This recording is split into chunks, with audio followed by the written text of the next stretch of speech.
bu njëkk bi ça va être justement le cas de Madiambal Diagne. Madiambal Diagne démb dañ doon justement saytu dossier am d'extradition bi nga xam ne moom la Sénégal laajte eh ben dossier boobu eh ben démb lañ ko doon xool bi ñu ko xoolee nag ñoom Madiambal Diagne génn nañu te am na lu ñu wax par rapport ak justement cette demande d'extradition là. Effectivement. tubaab yi les autorités judiciaires françaises. affaire Madiambal mooy premier point bi deuxième point bi mooy premier point bi. Deuxième point bi moom mooy le retour de Ousmane Sonko. À l'Assemblée nationale. Le 28 occasion justement d'éclairer les Sénégalais concernant les zones d'ombre. léegi ñu njëkkee ko ak affaire Madiambal. affaire Madiambal Diagne bi gis ngeen démb assez rapidement. parce que juste rek pour wax leen ni dëkk yooyu ce sont des pays yu façon yu mel noonu ay dëkku droit de l'homme lañu. Les droits humains sont hyper respectés. Il y a quelque temps gis ngeen histoire bi fi amoon par rapport au cas Madiambal Diagne ak l'État du Sénégal.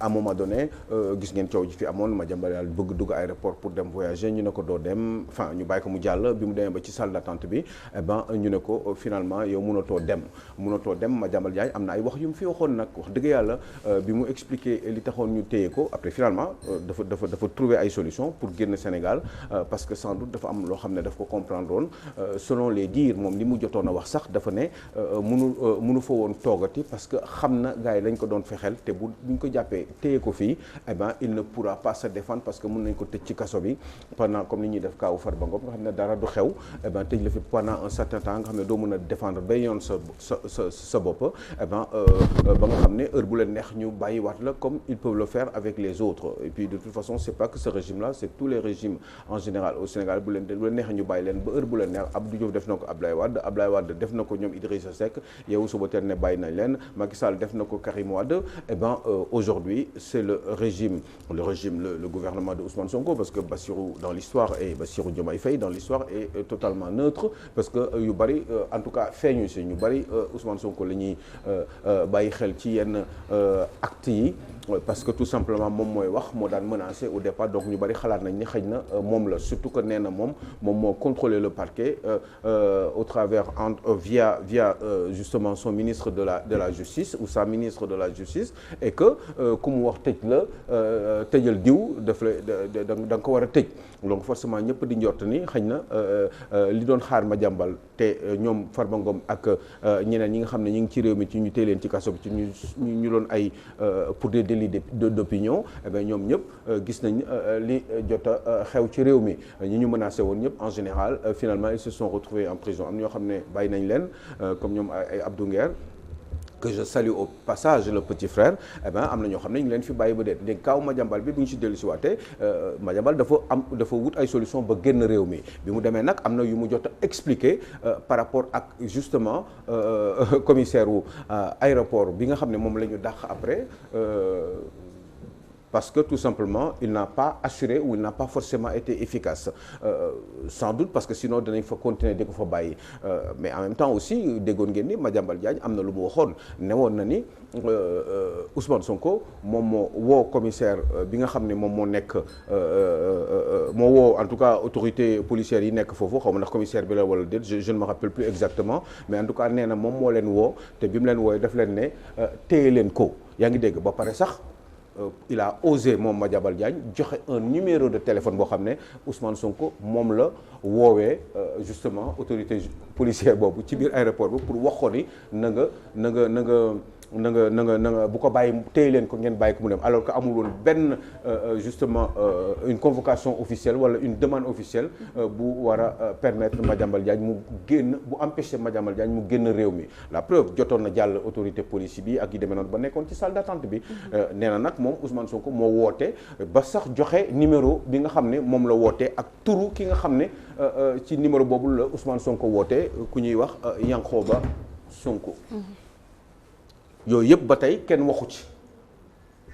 waxu ci eh ben moom mu gis ni ñii dañ ko commencé di fexel et que waa ji peut-être waa ji le premier ministre buggul mu génn selon les dires de Madiambal Diagne buggul mu génn donc comme buggul mu génn nag donc moom il lui fallait trouver une solution pour mën a génn réew mi pour mën a défendre justement pour mën a assurer et assumer sa défense loolu la wax moom après waaye ba léegi gis nga ni tontu nañ fi le 8 amoon na fi ba tey kenn tuddul turu Madiambal éclaircissement amul ci wàllum ci côté président Bassirou Diomaye Faye kenn waxu ci ñi ngi toog jàpp seen ñàmbur leen rek la ñu def mooy def nañu une demande d'extradition pour jëlee ko France pour mu mën a dellu siwaat boobu nag effectivement autorité judiciaire yi comme ni ma la ko waxee yu tubaab yi yu françaises yi ñoom du ñu jël doomu jàmbur nii rek di ko sànni ci réew boo xam ne effectivement réew boobu problème mën na am bu fekkee ni indi nañ ko ñoom dañuy xool ndax kii les droits seront respectés bu ñëwee ci réew mi ndax kii justement la procédure bi nga xam ne moom la gars yi enclenché jaar na yoon normalement pour que effectivement ñu mën ko dellu siwaat est-ce que amul ay risque bu ñu ñëwee bu ñu ko indee mu perte ay droits humains maanaam def ko yoo xam ne yoon da kay tere yooyu yëpp nag moo tax ñoom ñu ne tey démb lañ doon xool këyitu Madiambal yi bi ñu xoolee nag tubaab yi tribunalu Versailles dañu ne yéen may na leen encore ñaari weer ba au mois de février pour ngeen wax ñu yan raison parce que indiwu leen benn preuve ni justement ci këyit yi ngeen li tax ngeen demandé pour ñu indi ko il faut ngeen wax ñu ko ba mu leer parce que apparemment sans monsieur certes de nationalité sénégalaise wax na dafa am ay problème ak état du Sénégal am ay bis bii ak certaines personnalités de l'État du Sénégal donc ce monsieur on ne peut pas le laisser comme ça repartir au Sénégal wala extrader ko au Sénégal parce que les risques de sa vie wala même de sa santé wala ñu tëj ko risques yooyu yëpp ñoom duñ ko jël voilà parce que ñun droits humains moo ñu gënal lépp loo gis quand bien même il y a une coopération d'extradition entre justement le Sénégal et la France donc nag laaj nañ leen ay këyit supplémentaires ay preuves pour que ñu xam ñoom ndax mën nañ extrader Madiambal indiwaat ko Sénégal comme yéen ñi ngeen ñu ko laajee dans le cadre de la coopération bilatérale donc léegi leer na nañ nee nañu duñ ko yóbbu nii li ngeen ñu laaj ñun mënuñu ko def parce que gisuñu dara lu firndeel ni war nañ ko mën a yóbbu par rapport ak d'abord procédure bi respecté wu leen ko en plus est-ce que le Sénégal il faut ngeen leeral ñu Sénégal Madiambal bu ñu ko defee loolu bu ñu ko yóbbu buñ tontoo ci seen laaj seen demande pour ñu indi ko Sénégal eh bien wóoruñu ni bu ñu ko indee dina mën a profiter pleinement et légalement de ses droits en tant que Sénégalais donc voilà eh bien voilà ces pays-là qui sont des pays avec toujours des tares toujours day am ay manquements dans ces pays-là en termes de démocratie mais wax dëgg yàlla c'est une preuve que ni réew yooyu kenn du mën a jël di sànni doomu jàmbur noonu comme ça ci dëkk yoo xam ne c'est des pays des fois qui peuvent être des comme on le dit xam nu ñu koy waxatee encore des régimes bananiers si je peux le dire comme ça même si je ne maîtrise pas trop c'est un peu trop dur c'est un peu trop dur sinon dinañ ko yónnee dinañ ko indi pourquoi indi wuñ ko parce que déjà demande bi ñu demandé ñoom expliqué wuñu véritablement dans le fond lan moo tax ñu bëgg a indi Madiambal Diagne waxuñu ko xam nga nag mais foofu dama la si yóbbante waale benn question mooy que ni Madiambal nee na que ni condition yi nga xamante ne réewum France moom la teg réewum Sénégal comme quoi que buñ ko andee moom fii ndax dinañ respecter ses droits mais Madiambal nee na ba léegi état du Sénégal moom yaakaarul que ni état du Sénégal mën na tontu si laaj yooyu yow lan moo si sa xalaat c'est-à-dire que man honnêtement à l'heure actuelle li Madiambal Diagne wax man je le pense très sincèrement parce que déjà wax naa ko fi parce que booy xool li xewoon temps yi passé rek ay xool leen le cas de Farba Ngom Farba Ngom ba léegi kenn xamul lu tax ñu téye ko Farba Ngom yoon nee na yoon ci àdduna yëpp dañu respecté loolu même reykatu nit bu feebaree ba mënatul toog ci kaso rey nit donte sax il est toujours présumé innocent bu fekkee ni fekk nañ ko sax muy rendi kooku bu feebaree ba toll ci benn niveau dañ ko war a bàyyi mu dem ñu surveiller ko autrement parce que dañu constater ni condition de vie ci kaso bi mën na jël bakkenam détériorer son état voilà son état de santé pour mën a peut-être éventuellement dindi bakkenam donc du ñu bëgg di jël risque yooyu parce que dañu respecter les droits humains eh ben dañ lay bàyyi nga dem ñoom loolu la ñu xam fii nag da ngay gis ni xam nga kaawu Farba Ngom bi tey bi ku ko jël tegal ko tubaab bi Madiambal bu ko jëlee tegal ko tubaab nekk xool leen ce monsieur là il a travaillé dans le privé benn waaye bu doon liggéeyee nguur moom la trésor public xaalis boo xam ne dafa jóge ci trésor public ñu fay ko légalement sinon trésor public du ko def muy ki sant Sarr Tahirou Sarr boobu ñu jox xaalis Farba Ngom am lu mu seqoon ci liggéey ak Tahirou Sarr Tahirou Sarr jël benn weccet bi mu ko ameel ci xaalis boobu jox ko ba ñu jël Farba Ngom téye ko. nga daaneel foofu ñu dem ci xam nga ni deuxième point bi loolu rek loolu kese boo ko jël kooku nag la ñu tëj. yoon ne dafa feebar. autorité judiciaire yi dem def ay enquête yónni ay médecin ci wolof yónni ay docteur pour ñu dem xool kii ndax dëgg-dëgg dafa feebar ndax situation am mun na ko permettre toujours mu dugg mu continuer di nekk ci kaso bi. yoon rapport médicaux yi médecins yi docteurs yi nga xam ne dañu waat ñu ne kii mënu fee nekk mais ba léegi ñu téye ko. juge yi dem demandé waat une deuxième fois ndax mun nañ téye Farba Ngom gars yi ne ko déedéet médecins yi ne ko déedéet kii mënatu fi toog. waaye procureur bi ne toujours non moom d'accord ci. waaye léegi xam ngeen damay wax rek te li may wax ni nag man du ma fenn du ma sos sama àdduna du ma ko def mënuma ko. mën naa bañ a xam nag wala mun naa juum waaye li ma leen wax ni loolu moo nekk ñu ne Farba Ngom déedéet doo génn te fàttaliku leen ni procureur ki nga xam ne mooy moo ko yilif mooy le parquet au niveau du parquet la nekk te parquet boobu ministre de la justice moo ko téye te ministre de la justice boobu Yacine Fall la tudd te Yacine Fall boobu c'est une inconditionnelle de Ousmane Sonko te Ousmane Sonko boobu bi mu nekk ci opposition bi yàgg na menacé ñi ngi nekk dans l'opposition. D'accord léegi Ousmane Sonko boobu la ñu nar a waxtaanee ci deuxième point bi tooñul sama yoon nekku ci. D'accord waaye yoon moo ne. nit bu feebaree ba toll ci benn situation. D'accord droits humains. gëm naa ni sax yàlla loolu la bëgg.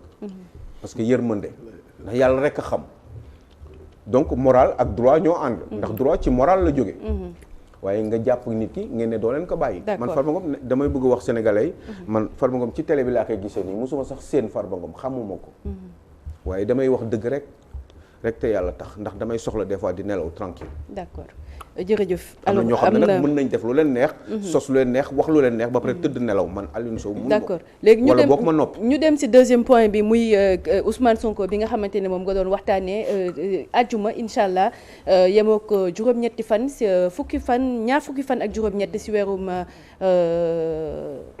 novembre dafa war a dem foofee sa pencum ndaw réew ma tey ji ban jàngat wala lan ngay xaar ci boobee ndaje. mu wax ñu dëgg.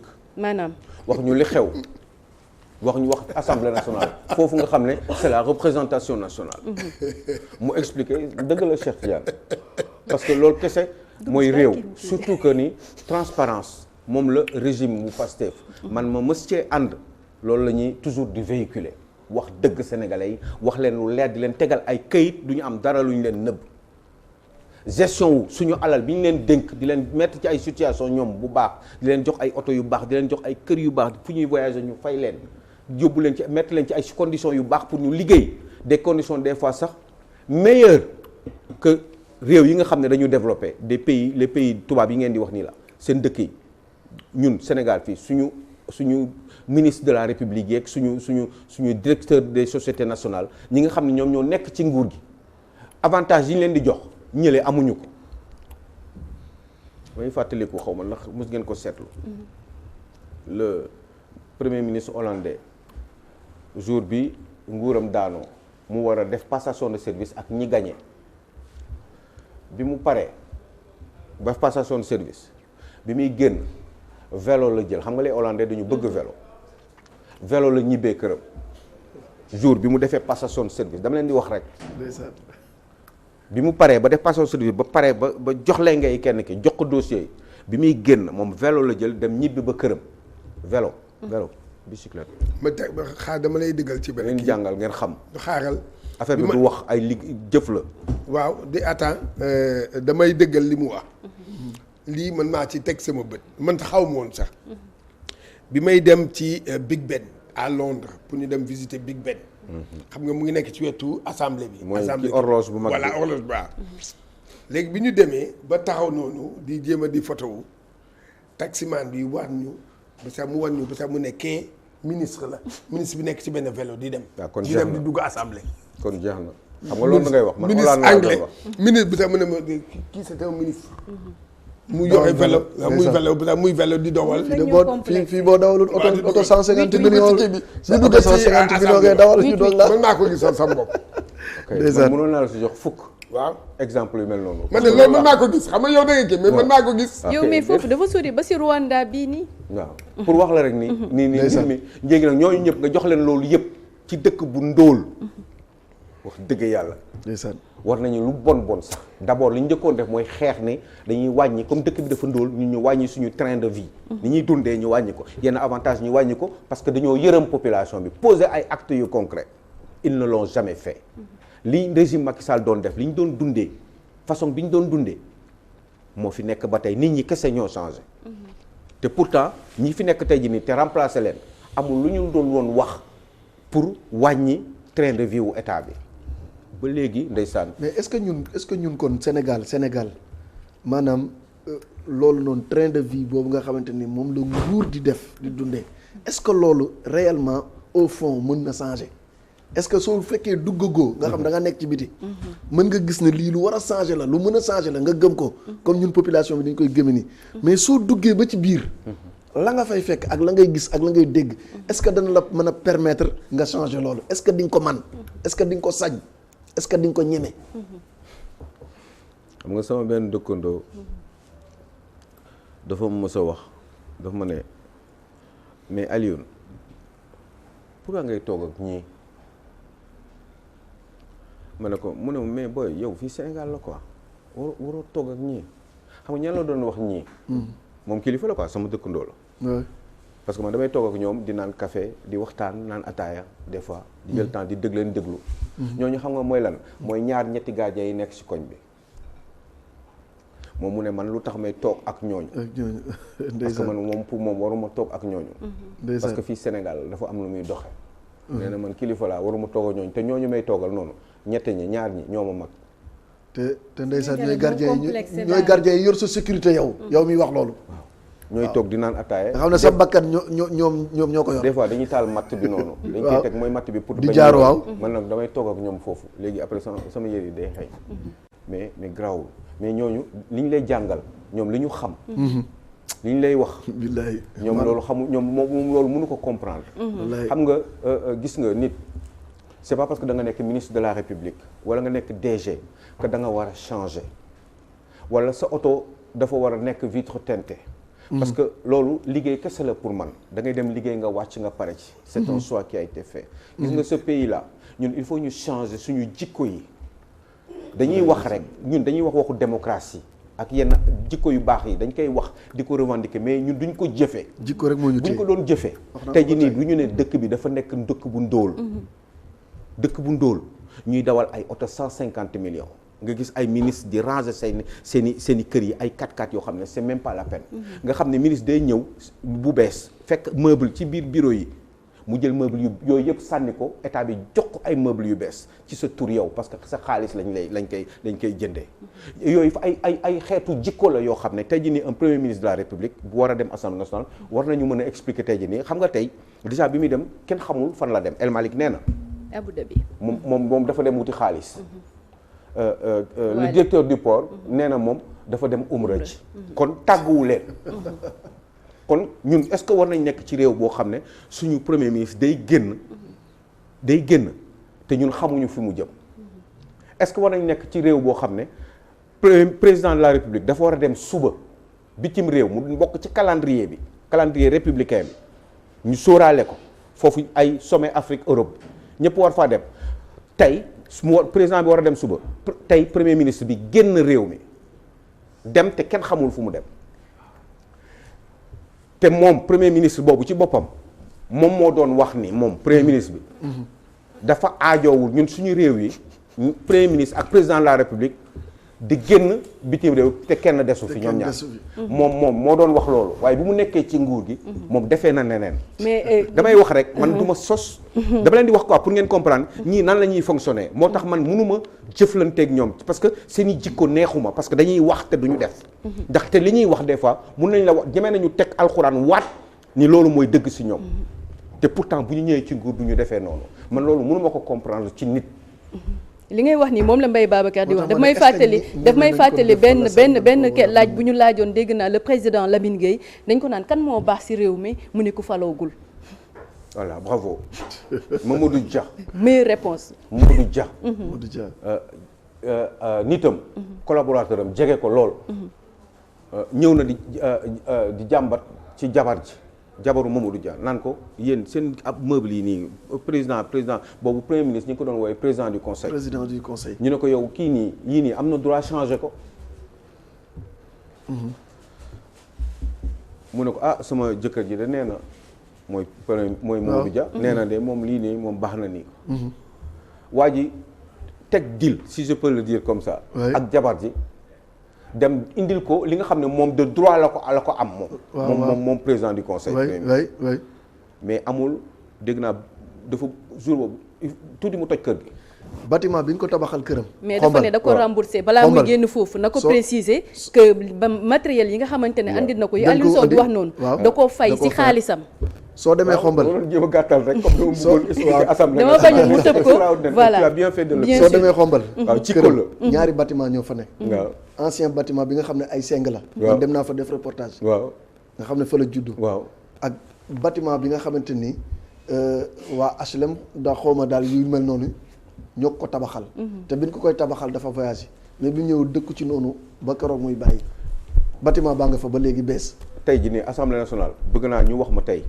li assemblée nationale premier ministre bu fa demee àjjuma mu expliquer sénégalais yi moom 48 heures pour mu dem Abu Dhabi dans les Émirats ak Dubaï ak yooyu ci jet privé bu fekkee ni jet privé dañ ko abal mu leeral sénégalais yi ndax ñii di douter ni 48 heures la jël jet privé bi 48 heure bu nekk 4500 à 5000 dollars la léegi def leen compte bi sans compter loué bi rek laa wax de location bi rek. sans compter bagages yi ñi nga àndal ak dundin bi foofu ak say déplacement ak faire ay kilomètres ci biir Abu Dhabi ak yu kenn xamul wala nga dem Dubaï wala yu demee noonu. yooyu yëpp ñun mënuñu ko xam. premier ministre bi na leeral sénégalais yi li Madiambal Diagne wax yëpp. teg ko ci ndoddam te ba léegi tontuwu ci. na leeral sénégalais yi ndax li Madiambal Diagne wax dëgg la wala du dëgg. parce que loolu mooy dëgg. c'est important loolu bu ko deful. ça veut dire que ni rupture amul. changement amul. ça veut dire que ni wax rek la ñuy def ci réew mi. te réew mi bu fekkee ne ñoom nii la ñu nar a continuer. réew mi du avancer bu dee yéen yaa leen doon coow transparence di coow rupture di coow mbaax jarul wax baax naa jarul wax. da ngay def loo xam ne Cheikh Diagne bu la xoolee moom ci boppam même bu la ko waxul day xam ne yow baax nga. dëgg la ñu sant la jaajëfal la Aliou. yàlla na ñu yàlla sàmm yàlla na ñu yàlla jiital si dëgg. ndax dëgg rek moo wóor. ndax lu dul dëgg neen la nit nag mën na xalaat wax dëgg juum. dëgg la waaye bu juumee ñu comment dire ñu gàgganti ko. parce ñu que lay loolu sant bu baax di lay gërëm. yàlla na yàlla suturaal. yàlla dëggal suñu cër musal ñu ci seytaane.